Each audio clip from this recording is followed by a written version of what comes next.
روز باش هەواڵێنی هێژە ئۆڕۆمەت ئیرۆ ئەمگهانە وانەیە خۆی چارەمین ji beşê sî mijara me ji xwe jî bi navê nasnameya çandê de ya duyemîn meya ewilî dersa xwe yî berê nasnameya çandiya yekem bir îro nasnameya çandê ya duyem em dibin. Hevalê me di avakirina kesayeta zaroktiyê de me got bandora yekemîn ji ku derê tê bandora yekemîn malbat e dê û bav û endamên malbatê ne. Em niha bikevne gava duyemîn de bandora li kesayetê dibê kesayeta zarokê û avakirina kesayeta wî derdor e derdor û endamên civakî ne. Em karin em bê ev bandora civakî û derdorê bi di renga yan jî bi di aliya bandor li ser kesayeta va zaroka dikin. Em karin em bê beşê yekemîn heyberî yan xwezayî ye danûstandina mirov re xwezayê bi acala bi erdînîgariya derdora mirov e ev zarok çawa nêzîkî vê xwezayê dibe çawa bi çi rengî nêzîkî dibe ev bandora malbatî ku li ser kesayeta wî di gava yekem de biriye bandora wî li ser derdora wî jî heye derdora xwezayî çawa danûstandinê bi lawira re bike çawa bi xwezayî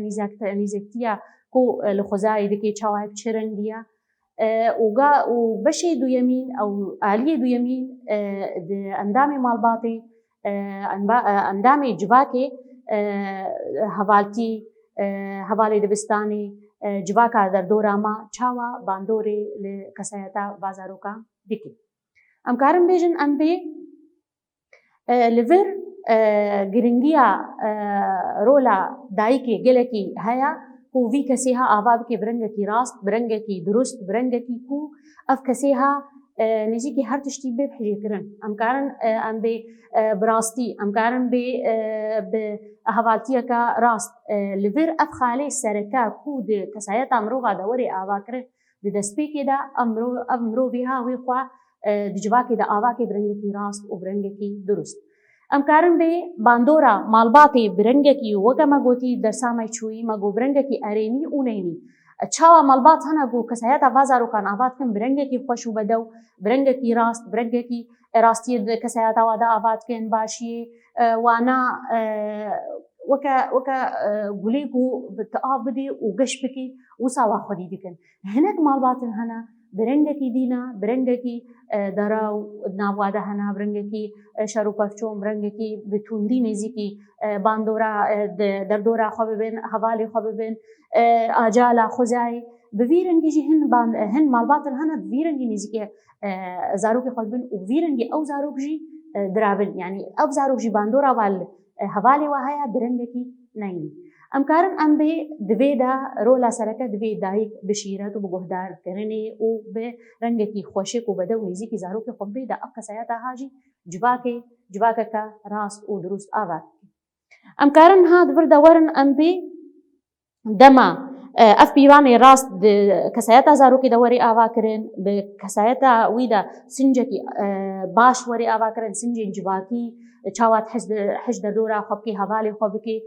nêzîkî xwezayê bibe bi çi rengî ev kesayetê ha wexta got digihê temenê ku ji malê derkevê ev kesayetê ha liqayî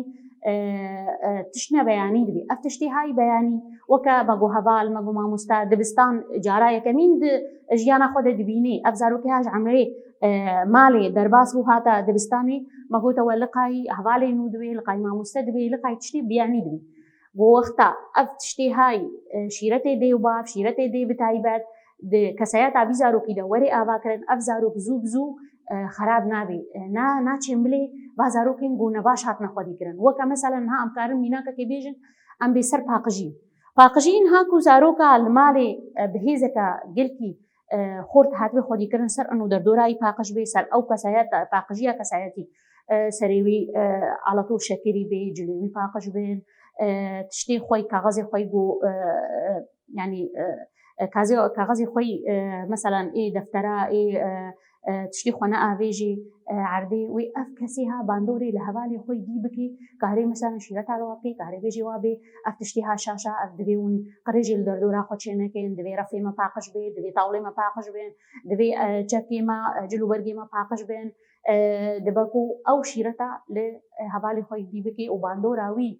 ارینی گلکی لسر هوالی ویجی هبی انها ام کارن دفردا ام بیچه نرخین جواکی یکون دمالباتی دا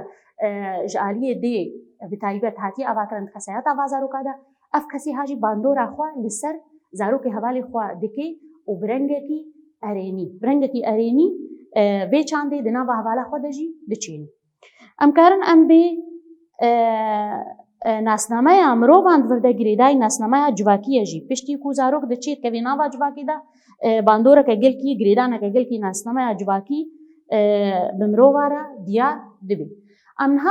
تینا آلیه پرورده و وقتا کو زاروک دچید بستانی دوی فیری چی ببی مگو زاروک اجتماعی مالی درباس دبی دچی درباسی پرورده دبی و اف پرورده فرض کردن هاتی فرض کردن سر یعنی ده همه دولت عادت همه جواک عادت پرورده فرض جزارو کرا وکد دبی سروی پرورده مروف تیمار دبی وک عینی وکا گو چاوا مروف خوارنی دخوی چاوا مروف اکسیژنی دبی جبوی گو دومداری اجیان آخو بکی مروف جی ولقاسی حوجی پرورده دبی پرورده دا امکارن دبستانی خوا د پرورده خوا زانستی نو هر کو جواک هر جو افغان دکاری ما پیوستی آوا به زانستی نو و چه تشتی تکنولوژیا بی چه تشتی باش بی چه زانستی نو درد کرنا سر روی جهانی دوی ان زاروک خفیری باد شتی نو بکه و دوی گرنگیا دوی اف کسی هاجی زانبن اف اندام جواکی جی زانبن اف خندکاری ما زانبن گرنگیا زانستی جبوی آوا کرنا کسایتی و جبوی آوا کرنا گو کسایت آده به پرورده اینو هاتنا آوا کرن و چه پرورده و ریگزین اخلاقی وری آوا کرن تیوی چاخی تی ای پلان کرن وقتات وری پلان کرن اف وی ارمانجا کرکشیاتا چه بی ای دیج رفاکی درباسی حتی کو تبگی زارنگی حتی کو تبگی اندامتی بسودش وی جواکی را ای دی تی فی داخوا لوی جواکی گلکی بکی وکا مثلا هامیناک ام نخوش دکمن ام بخیری بجیش کانا اف بجیش کی ها علاج الدنما بجیش کی ها درابن جیانا ما وکد بی جیانا ما قد آلیتا مدرسیه و خلاص دکن ما ام بحوجی بیجن بی ام دزیارانا ام بحوجی ما مستیانا دوی اف کسی های گواره پرورده کرن وکا ما گوتی و ارمانجا کش خورده اینی بگیوی ارمانجا خواه به وی رنگی جواکا مجی تی آوا کرن بچه به وی پرورده و واکا سنگو اف پرورده شخور خستن هو که بی ارمانج ام هم کارن ام بی ام دبستانی خودا دنها دوی دمیده ام وی پرگالی پیکتینه ام دها بگرنه بچکه کی پاش دا پرگالا دستلاداریان پرگالا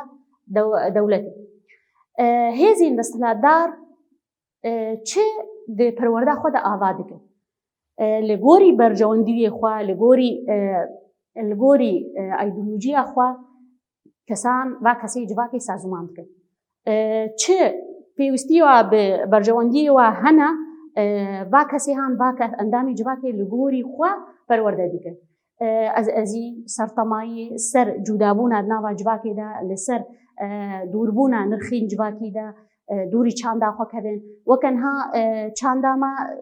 قد خبو زمانی ما قد خبو من کاریبو ام زمانی خوا بخوینن من کاریبو ام بی ام کردن اب دوربوناش نتوی دوربوناش چانده دوربون ام دبون کسنا وندای ام نخودی زمانی خوا بوم نخودی چاندا خوا بوم اف پرگالا دستلادار وسا الجواکی خوازی